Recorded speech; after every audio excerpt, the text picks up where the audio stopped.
Elle est jolie, blonde, elle a toutes les caractéristiques des femmes. Voici les mots employés par Peyo, le créateur de la Schtroumpfette, pour la décrire. Mais problème, toutes ces caractéristiques qu'il attribuait aux femmes sont aujourd'hui considérées comme des clichés misogynes. D'ailleurs, sa propre épouse, Nin Culliford, aurait été tellement contrariée par la Schtroumpfette qu'elle aurait fait la tête à son mari pendant plusieurs semaines. Mais comment Peyo a-t-il réussi à façonner un personnage aussi controversé? Comment la Schtroumpfette est-elle devenue, malgré elle, le symbole d'une représentation problématique des femmes dans la fiction? Et surtout, peut-on encore la sauver ou est-elle condamnée à rester l'icône involontaire d'un sexisme tenace? Avant de voir tout ça, laissez-moi vous parler du sponsor de cette vidéo, CyberGhost VPN. Si vous regardez ma chaîne, c'est sûrement que comme moi, vous aimez regarder plein de films et de séries, sauf que parfois, on peut pas regarder le film ou la série qu'on veut sur Netflix, Disney+, ou toute autre plateforme de streaming, parce qu'il n'est pas disponible dans le catalogue du pays où on se trouve, et ça c'est super frustrant. Par exemple, en ce moment, si vous êtes en France, que vous avez Netflix et que vous voulez regarder le film Hunger Games, la balade du serpent et l'oiseau chanteur, eh bien vous ne pouvez pas parce que le film n'est disponible sur la plateforme que dans 15 pays et la France n'en fait pas partie. Heureusement, avec CyberGhost VPN, il est très facile de contourner ce problème. En changeant virtuellement de localisation, vous pouvez accéder au catalogue de plus de 40 plateformes de streaming comme Netflix, Prime Video ou encore Disney+.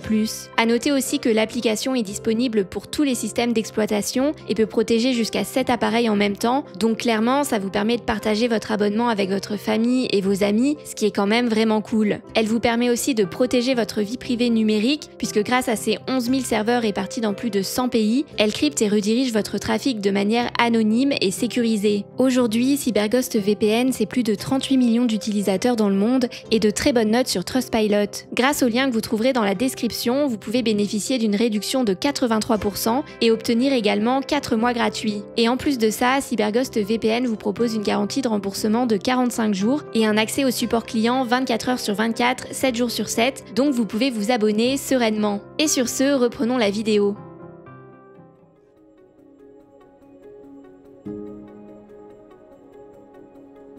Le personnage de la Schtroumpfette apparaît pour la première fois dans la bande dessinée Les Schtroumpfs en 1967, dans le 3e album qui a pour titre La Schtroumpfette. Créée par le sorcier Gargamel, elle a la particularité d'être le premier Schtroumpf féminin. Lors de sa première apparition, elle est très différente de la Schtroumpfette blonde qu'on a l'habitude de se représenter aujourd'hui. Elle a en effet les cheveux courts et noirs, ne porte pas encore de talons, et surtout, elle est méchante et capricieuse, contrairement aux autres Schtroumpfs qui sont d'une nature plutôt hospitalière. En même temps, il n'y a qu'à voir la formule magique utilisée par Gargamel pour la créer, qui regroupe tout un tas de défauts. Un brin de coquetterie, une solide couche de parti pris, 3 larmes de crocodile, une cervelle de linotte, de la poudre de langue de vipère, un carat de rouerie, une poignée de colère, un doigt de tissu de mensonge cousu de fil blanc bien sûr, un boisseau de gourmandise, un carteron de mauvaise foi, un dé d'inconscience, un trait d'orgueil, une peinte d'envie, un zeste de sensiblerie, une part de sottise et une part de ruse, beaucoup d'esprit volatile et beaucoup d'obstination. Bref, vu sa composition, il est guère étonnant que la Schtroumpfette sème rapidement la zizanie dans le village, ce qui agace les autres Schtroumpfs qui décident alors de lui faire une blague en lui faisant croire qu'elle a pris du poids. La Schtroumpfette commence alors à déprimer à cause de son apparence, mais le grand Schtroumpf, qui a appris ce qu'ont fait les autres Schtroumpfs et trouve aussi qu'elle a pas un physique facile, décide de lui apporter son aide et lui fait subir de la chirurgie esthétique. Ses cheveux deviennent longs et blonds et elle arbore une nouvelle robe ainsi que des talons blancs. Cette nouvelle apparence, inspirée à l'époque de Brigitte Bardot, fait tourner la tête des Schtroumpfs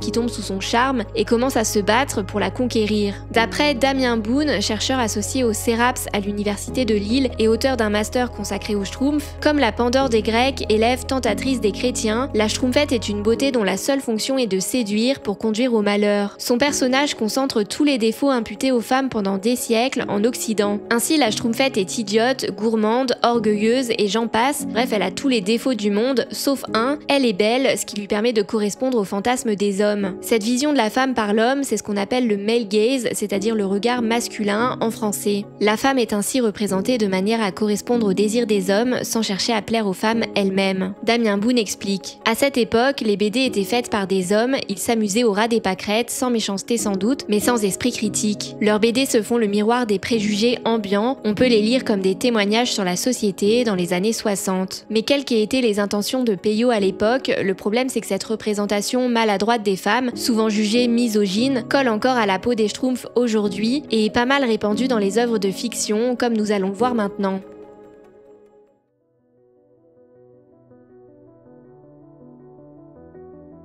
En 1991, la critique américaine Kata Polite écrit ceci dans un article pour le New York Times. Les séries télévisées récentes ont souvent seulement des personnages masculins comme Garfield ou sont organisées selon ce que j'appelle le syndrome de la Schtroumpfette, un groupe de copains accompagnés d'une seule femme, en général définie de manière stéréotypée. Le message est clair, les garçons sont la norme, les filles la variation, les garçons sont centraux quand les filles sont à la périphérie, les garçons sont des individus alors que les filles sont des stéréotypes, les garçons définissent le groupe, son histoire et ses valeurs, les filles existent seulement dans leur relation aux garçons. En d'autres termes, la Schtroumpfette devient officiellement la représentante de la sous-représentation et de la mal-représentation des personnages féminins dans les œuvres de fiction, qui mettent à l'inverse en scène de nombreux protagonistes masculins. Dans les Schtroumpfs, il y a vraiment très peu d'autres personnages féminins, mais nous en reparlerons un peu plus tard dans la vidéo, alors qu'on compte une centaine de Schtroumpfs masculins. En plus de ça, chaque Schtroumpf masculin se voit attribuer une identité, et cette identité lui donne son nom. Il y a par exemple le Schtroumpf grognon, le Schtroumpf costaud, le Schtroumpf à lunettes, le Schtroumpf farceur, etc.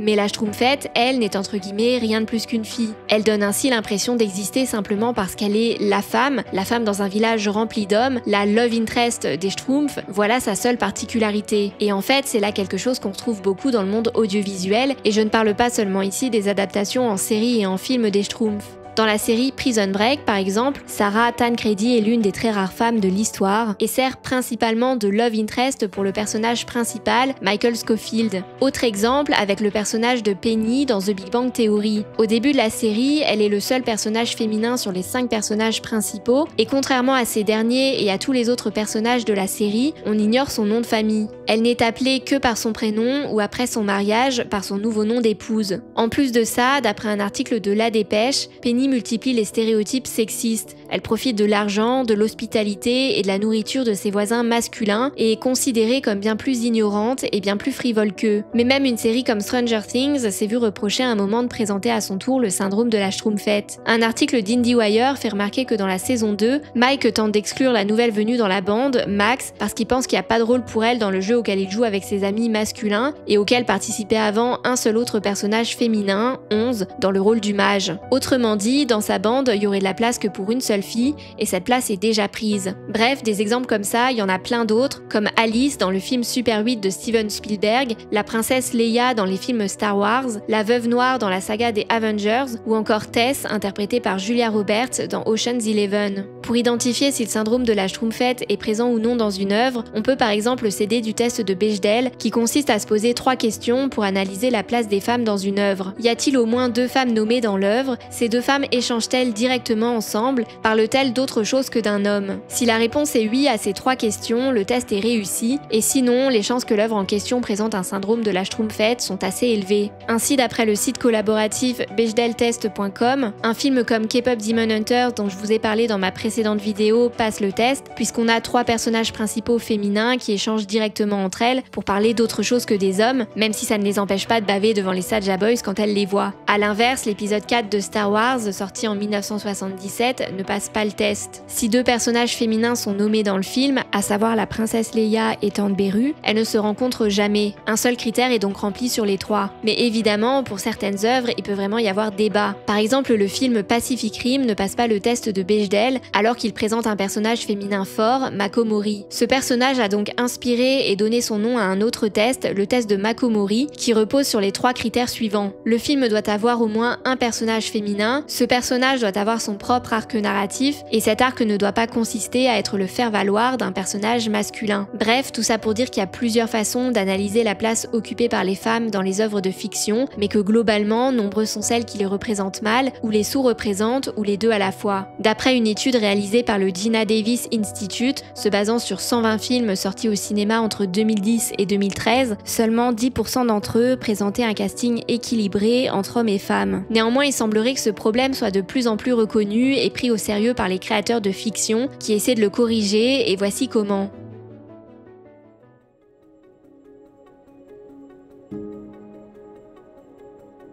Évidemment, il est impossible de changer le passé et d'effacer ce qui a déjà été fait, que ce soit dans les Schtroumpfs ou dans d'autres œuvres. Par contre, il est intéressant à mon sens de voir comment les créateurs de fiction essaient de faire évoluer ces œuvres pour qu'elles correspondent davantage aux attentes et aux exigences de notre époque. La première chose qu'on peut remarquer, c'est l'ajout de nouveaux personnages féminins qui ne servent pas seulement à en remplacer un autre et apportent bien quelque chose de nouveau et de différent à l'histoire. Ainsi, au lieu d'avoir deux femmes qui vont devenir rivales pour conquérir un garçon parce qu'il n'y a qu'une seule place disponible dans le cœur de celui-ci, elles peuvent devenir amies et avoir des identités propres. Par exemple, dans la série The Big Bang Theory, on peut noter l'apparition de deux nouveaux personnages féminins dans la saison 3, Bernadette et Amy, qui deviennent des personnages principaux à partir de la saison 4. La première, Bernadette, est à l'origine une copine de Penny qui travaille avec elle au Cheesecake Factory, et c'est grâce à Penny qu'elle fait la connaissance du reste du groupe. Et quant à Amy, elle va beaucoup s'ouvrir aux autres grâce à son amitié avec Penny. Et dans les Schtroumpfs, si au départ la Schtroumpfette était le seul personnage féminin, d'autres sont apparus depuis.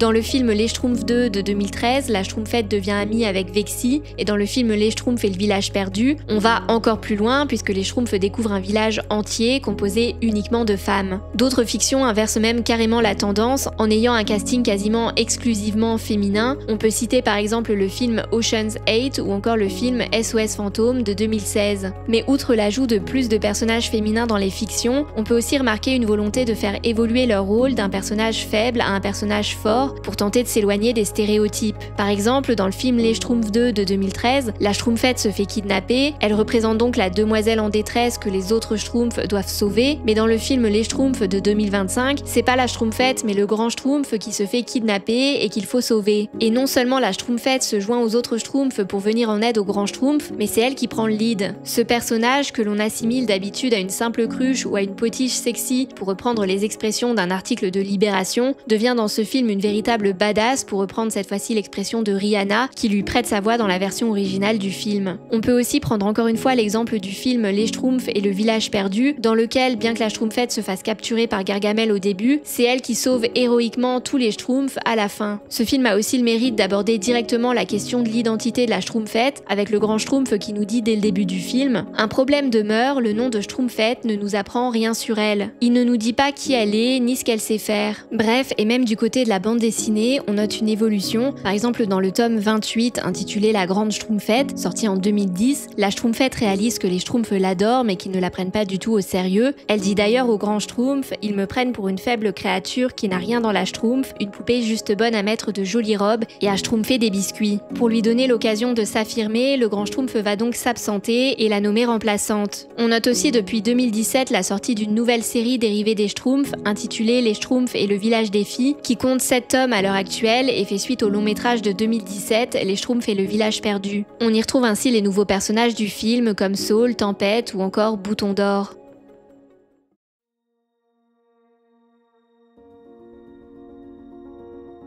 Bref, tout ça pour dire qu'on peut voir que ces dernières années, il y a eu une vraie prise de conscience quant aux problèmes entourant le personnage de la Schtroumpfette et que des efforts sont faits par certains pour essayer de mieux représenter les femmes dans les œuvres de fiction. Néanmoins, je pense qu'il est important de souligner pour terminer qu'une meilleure représentation des femmes ne doit pas signifier une moins bonne représentation des hommes. Or, un reproche qui est par exemple fait par certaines personnes au film Les Schtroumpfs et le village perdu de 2017, c'est que cet empowerment des personnages féminins se ferait au détriment des hommes. Sur le site Common Sense Media, on peut par exemple lire: je suis totalement pour l'empowerment des filles, mais pas au détriment des garçons. Je n'ai pas aimé la manière dont les Schtroumpfs garçons étaient dépeints comme des idiots maladroits, les plus faibles et moins intelligents des deux sexes. L'empowerment des filles ne devrait pas passer par le rabaissement des garçons, et ça m'a dérangé. Bref, le débat sur la représentation des femmes, mais aussi des hommes dans les fictions, semble loin d'être terminé, et d'ailleurs n'hésitez pas à y prendre part en me partageant votre avis en commentaire. Avant de terminer cette vidéo, je voudrais remercier CyberGhost VPN de l'avoir sponsorisé. Pour commencer dès maintenant à naviguer en toute sécurité et débloquer des tonnes de contenu sur internet, pensez à cliquer sur le lien dans la description de cette vidéo ou en commentaire épinglé, il vous permettra de profiter des avantages de CyberGhost VPN pour seulement 2,03 € par mois. Et sur ce, de mon côté, je vous remercie d'avoir regardé cette vidéo et vous dis à très bientôt pour une prochaine.